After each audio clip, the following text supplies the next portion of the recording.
Open the floodgates of heaven. Let it rain. Let it rain. Open the floodgates of heaven and let it rain. Please let it rain. Open the floodgates of heaven. Let it rain. Please let it rain. Étude biblique communautaire. Depuis quelques jours en arrière, nous avons commencé l'étude de la première épître de Paul aux Corinthiens. Et aujourd'hui, nous entamons la leçon 7. Et nous commencerons par le jour 1, laquelle leçon mettra l'accent sur le chapitre 6, où Paul nous invite à comprendre la nécessité que nous sommes des juges et que nous devons être à même de régler les différends entre chrétiens. Que Dieu bénisse chacun de nous et que cette étude nous fasse du bien. Amen. Chers frères et sœurs, soyez les bienvenus à notre étude biblique communautaire appelée EBCI. À ce jour, nous sommes à la leçon 7 de la première épître de Paul aux Corinthiens, chapitre 6, reparti en 5 grands points qui sont représentés par des jours. 1 Corinthiens 6, versets 1 à 4 est le passage soumis à notre réflexion, qui est le jour 1. 3 grandes questions sont posées par ce passage auxquelles des étudiants ici présents vont apporter des réponses. J'ai ici à ma droite la sœur Olivia Kofi. Sois la bienvenue, la sœur. Merci. Oui. La sœur Goupéo Grâce. Sois la bienvenue, la sœur Grâce. À ma gauche, le frère Yao Brou Rodrigue. Sois le bienvenu, frère. Merci. Et Shalom, Liaison Williams. Sois le bienvenu. Bon, nous allons commencer notre étude. Nous allons commencer par lire le passage soumis à notre réflexion. Quelqu'un de vous, 1 Corinthiens 6, versets 1 à 4. Quelqu'un de vous, lorsqu'il a un différend avec un autre, ose-t-il plaider devant les injustes et non devant les saints? Ne savez-vous pas que les saints jugeront le monde? Et si ce n'est pas vous que le monde est jugé, êtes-vous indigne de rendre les moindres jugements?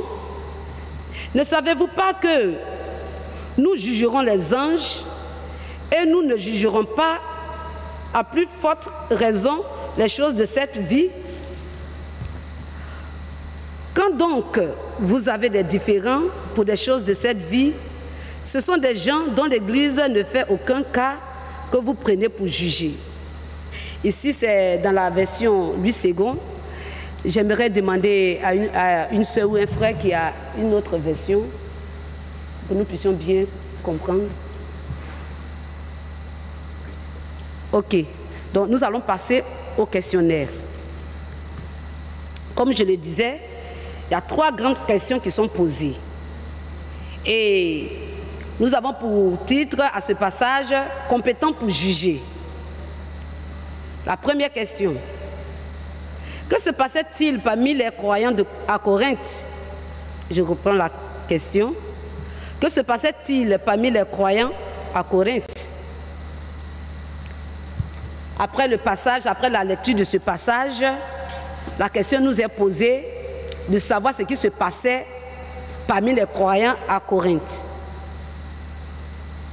Oui, la sœur Olivia.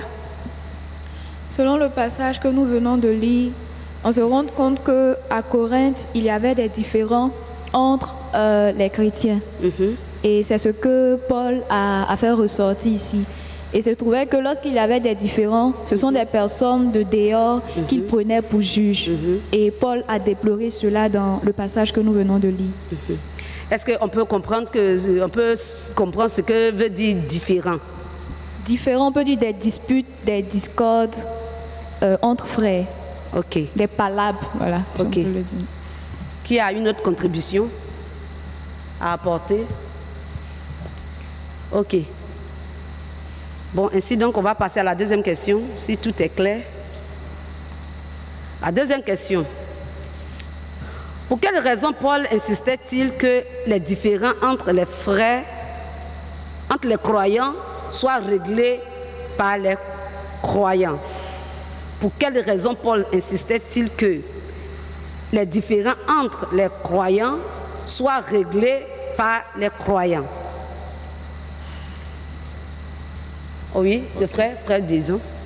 Paul insistait sur le règlement des différends entre les croyants, que ces règlements soient confiés aux saints. Et voyons ce passage, le verset 2, qui dit ceci: et si c'est par vous que le monde est jugé, êtes-vous indigne de rendre les moindres jugements? Ne savez-vous pas que nous jugerons les saints, les anges, et nous ne jugerons pas, à plus forte raison, les choses de cette vie? Les raisons pour lesquelles Paul a insisté, c'est que les chrétiens jugeront le monde, et ensuite les chrétiens, les saints, jugeront les anges. Raison pour laquelle les chrétiens ne devaient pas exposer leurs différends devant les injustes, devant les hommes du monde. Amen. Amen. Tu laisses entendre que lorsqu'il y a des disputes, il y a des différends, il y a des litiges au sein d'une communauté, il faudrait que ces problèmes-là soient réglés au sein de la dite communauté. Exactement. Ok. Bon, qui a d'autres contributions à apporter? Bon. Nous passons à la question 3. Bon, il y a des mots qui sont écrits ici. Ne savez-vous pas?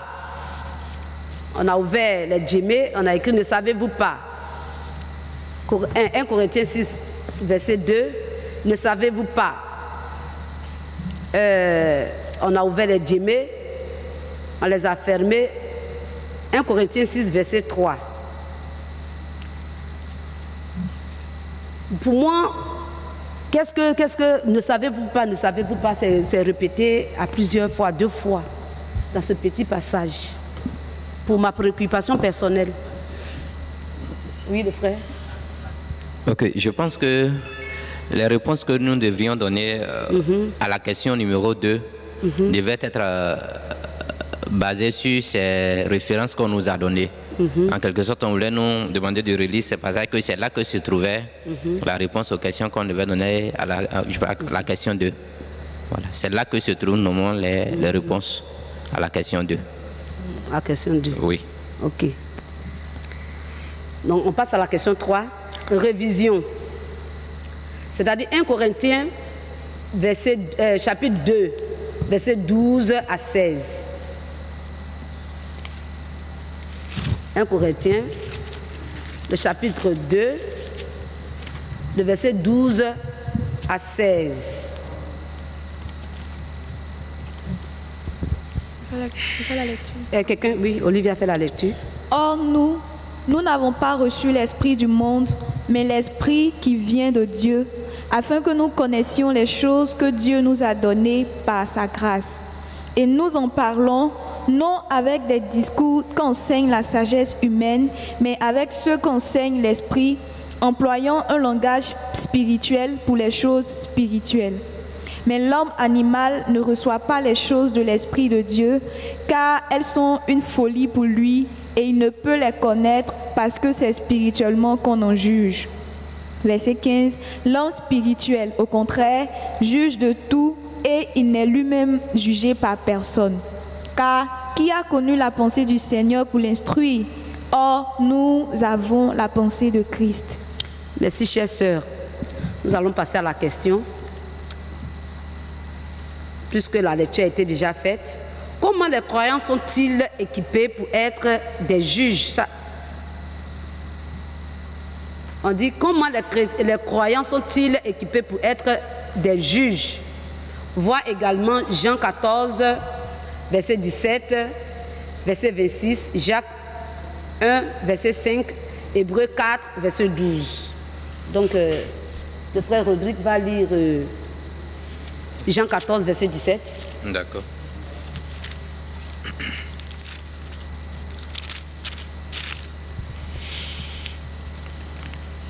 Ok, Oui. je fais la lecture. Oui.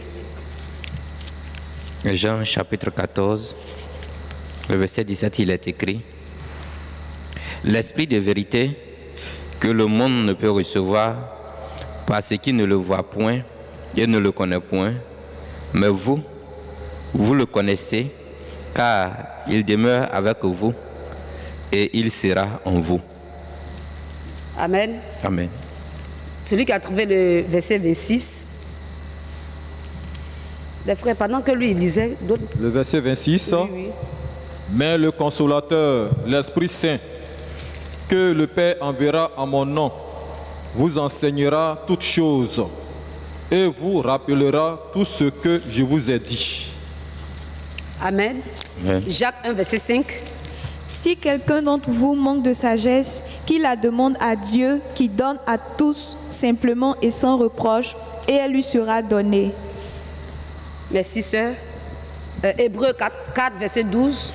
Car la parole de Dieu est vivante et efficace, plus tranchante qu'une épée quelconque à deux tranchants, pénétrant jusqu'à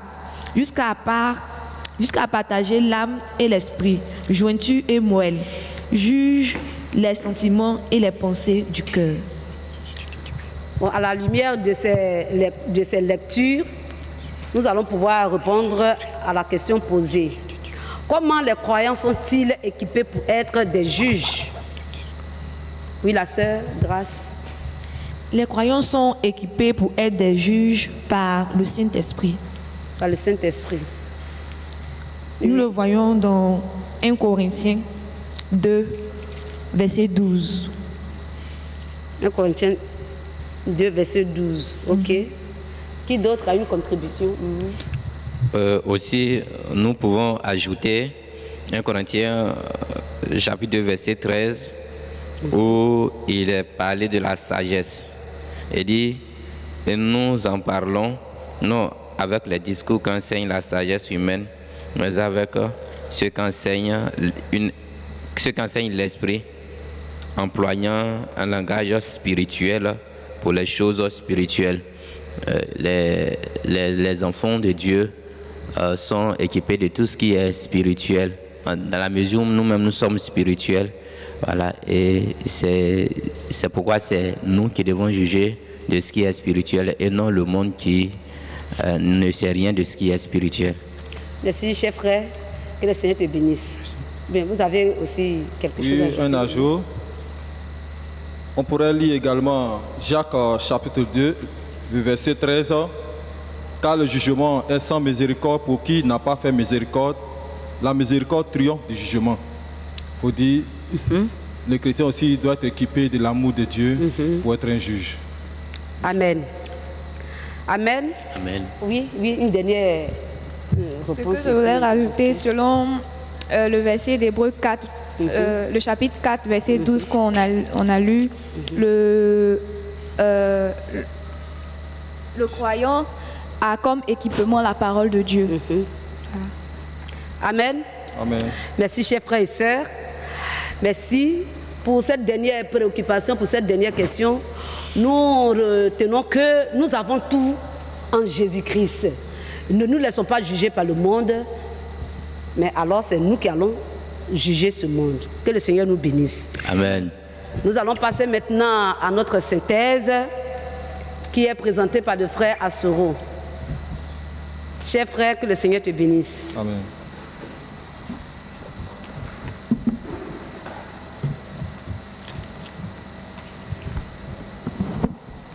Gloire à Dieu. Que Dieu nous bénisse et que sa grâce se repose sur nous. Amen.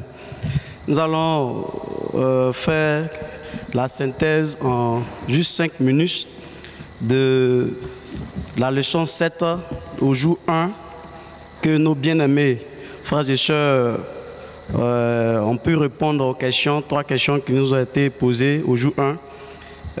La portion de l'écriture que nous intéressons ce matin, c'est 1 Corinthiens chapitre 6, les versets 1 à 4. Et le titre du jour, c'est bien entendu « Compétent pour juger ». La compétence qu'un chrétien a pour juger.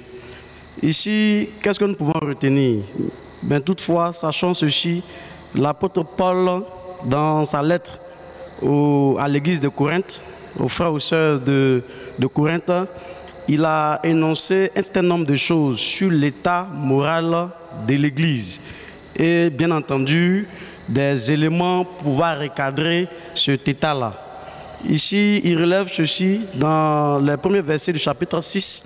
Il dit qu'il y a des frères qui ont un différend avec leurs semblables dans l'église, mais ils aillent, au lieu de prier ou aller voir des anciens, des responsables de l'église, mais ils vont plutôt voir des inconvertis, des injustes. Paul le mentionne bien dans le chapitre, au verset 1, les injustes, pour pouvoir plaider leur cause, afin de régler leurs différends. Et encore, il va plus loin pour dire, certainement ces personnes-là ne savent pas l'avantage qu'ils ont d'avoir Jésus, d'être chrétien ou de manifester les œuvres de l'Esprit, parce qu'ils sont ignorants. Et dans le verset 2 et 3, Paul relève un certain nombre d'avantages par rapport à la vie du chrétien. Bien-aimés frères et sœurs, relevons deux grandes vérités qui nous permettront de recadrer nos attitudes en tant qu'enfants de Dieu. La grande vérité que nous pouvons retenir par rapport à cette portion de l'Écriture de l'apôtre Paul, c'est avoir le Saint-Esprit, c'est être sage selon Dieu. Amen. Avoir le Saint-Esprit, c'est être sage selon Dieu. Selon 1 Corinthiens chapitre 2, verset 13, et nous lirons aussi peut-être le verset 14, il est dit que les chrétiens ont reçu, ou l'homme, le chrétien spirituel plutôt, a reçu un esprit, ou l'esprit de Dieu, afin de connaître la parole de Dieu. Mais l'homme animal, lui, il a reçu l'esprit du monde. Il y a deux entités. Il y a l'homme animal qui a reçu l'esprit du monde, mais lui, il ne connaît pas les choses de Dieu. Mais le chrétien, l'homme spirituel, lui, il a reçu plutôt l'esprit de Dieu, ce qui lui donne une certaine connaissance, une sagesse selon le Seigneur, afin de pouvoir avoir un certain nombre de choses. Bien-aimés frères et sœurs, ce que nous pouvons retenir au travers de cette vérité, c'est que posséder le Saint-Esprit ou avoir le Saint-Esprit, c'est avoir la sagesse. Avoir la sagesse, c'est bien entendu posséder un certain nombre d'éléments, un certain nombre de culture pour pouvoir juger le monde. Parce qu'il va plus loin encore dans les versets de 1 Corinthiens chapitre 6, versets 2 et 3. Paul dit que les chrétiens jugeront le monde. Amen. La deuxième grande vérité que nous pouvons relever, et c'est sur cela que nous allons nous étaler un tout petit peu, c'est les avantages liés ou rattachés à la sagesse de Dieu. Bien entendu, la source véritable de la sagesse de Dieu, c'est le Saint-Esprit. Parce que rappelons-nous que l'homme sage, ce n'est pas celui qui a fait, qui est, comme on le dirait en Afrique, qui est âgé, qui a atteint un certain nombre d'âges. On pourrait le penser, quelqu'un qui a au moins 100 ans, on le dirait en Afrique, il est sage, que c'est un homme qui est résolu, qui est sage. Mais la parole de Dieu vient pour recadrer les choses en disant que l'homme sage, c'est celui qui a reçu le Saint-Esprit. L'homme sage, c'est celui qui a reçu la parole de Dieu dans son cœur. Comment comprendre que quelqu'un, dans l'Ancien Testament, Dieu a permis à ce que le roi Josias, puis roi vraiment d'Israël, à 8 ans. Et bien entendu, il y a d'autres rois encore qui ont été rois de Juda ou d'Israël à 25 ans, à 16 ans, à leur plus jeune âge. Mais ils ont pu gouverner de grands royaumes, de grandes nations, avec de gérer des grands litiges, mais selon la parole de Dieu. Bien-aimés frères et sœurs, la sagesse de Dieu est la chose la plus importante. Et elle ne se trouve nulle part si ce n'est dans le corps de Christ, si ce n'est dans la maison de Dieu. Et 1 Corinthiens chapitre 2, à partir du verset 12, relève ceci, que les chrétiens, pardon, la folie de Dieu est plus sage que celle des hommes. La folie de Dieu est plus sage que celle des hommes. Les deux grands avantages majeurs que nous pouvons relever, c'est que dans 1 Corinthiens chapitre 6, verset 2, Paul dit ceci, que ne savez-vous pas que les chrétiens jugeront le monde? Ça, c'est la première chose. Et de deux, ne savez-vous pas que les chrétiens, au verset 3, jugeront les anges? Voici ce qui est de notre privilège, notre avantage d'avoir le Christ. Bien-aimés, ce que nous allons juger à la fin des temps, comment comprendre que c'est vers ceux-là que vous partez lorsque les chrétiens ont un problème entre les frères, même d'autres même aillent plus loin, jusqu'à raconter leurs problèmes de couple à des inconvertis. Cela est une grave erreur. Mais Paul va censurer l'église de Corinthe pour leur dire attention, l'état moral dans lequel vous baignez n'est pas une bonne chose. En conclusion, qu'est-ce que nous pouvons retenir? Nous les chrétiens, nous jugerons le monde et les anges à la fin des temps par la sagesse de Dieu que procure le Saint-Esprit. Donc, Jacques 1, verset 5 dit ceci, si quelqu'un manque de la sagesse, qu'il demande à Dieu, qu'il lui donne à quiconque le demande. Gloire à Dieu et que la grâce de Dieu se repose sur nous et que Dieu nous bénisse. Amen. Nous allons recommander cette synthèse, la parole de Dieu plutôt à Dieu, prier pour que Dieu vraiment nous aide à comprendre sa parole. Nous te bénissons, notre Père, notre Dieu. Merci pour quelques paroles de la vérité et que cette parole soit gravée sur notre cœur au nom de Jésus-Christ. Amen.